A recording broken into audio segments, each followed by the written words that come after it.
Jerami Grant at Robert Williams done deal na sa Lakers, LeBron James, Anthony Davis at Stephen Curry sa starting five ng Team USA. Yan ang pag-uusapan natin ngayon mga tropa.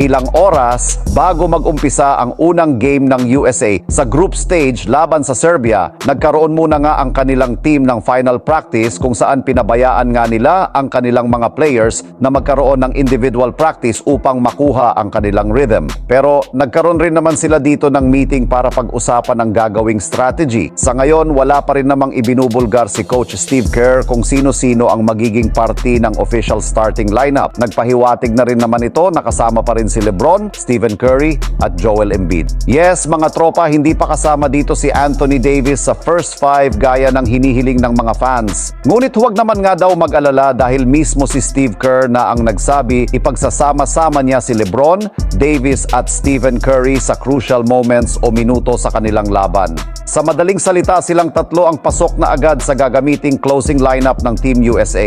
Samantala, makalipas ang ilang linggong paghihintay, sa wakas meron na nga pong isang magandang balita ngayon ang inilabas sa Los Angeles Lakers. Matapos magkaroon ng maayos na pag-uusap ang kanilang team at front office ng Portland Trail Blazers patungkol sa trade ni Jerami Grant at Robert Williams. Ayon dito, aktibo nga pong tinutulak ng Clutch Sport ang pag-trade ni Grant papunta sa Lakers ngayong off-season, kung saan initial na rin naman nga pong nag-agree si Rob Pelinka sa asking price o hinihinging kapalit dito ng Portland Trail Blazers. Ngunit sa hindi inaasahan, nag-back out nga dito last minute si Rob Pelinka, subalit as of now, naka-hold ang transaksyon na ito ng Blazers. Gayon nga, inaalam pa kung anong klaseng trade package ang kanilang mapagkakasunduan, kaya muli mahaba-habang usapan na naman ang mangyayari sa pagitan ng dalawang ito. Pero ayon nga po kay Zach Lowe na isang insider, nangangamoy daan deal na ang trade ni Jerami Grant at Robert Williams sa Los Angeles Lakers. Sa kabilang banda nga mga tropa, mismong si Draymond Green na nga ang nagsabi na masaya siya sa pag-alis ni Klay Thompson sa Warriors. Kitang-kita nga po niya sa mga galaw nito na wala nang pakialam ang kanyang teammates sa kanilang kupunan sa kanilang nagdaang kampanya. Kaya oras na nga daw talaga upang gawin na nito kung ano ang kanyang gusto. Maliban rin nga sa pag-alis ni Klay Thompson, ay pinag-usapan na rin naman nga ni Draymond Green ang posibilidad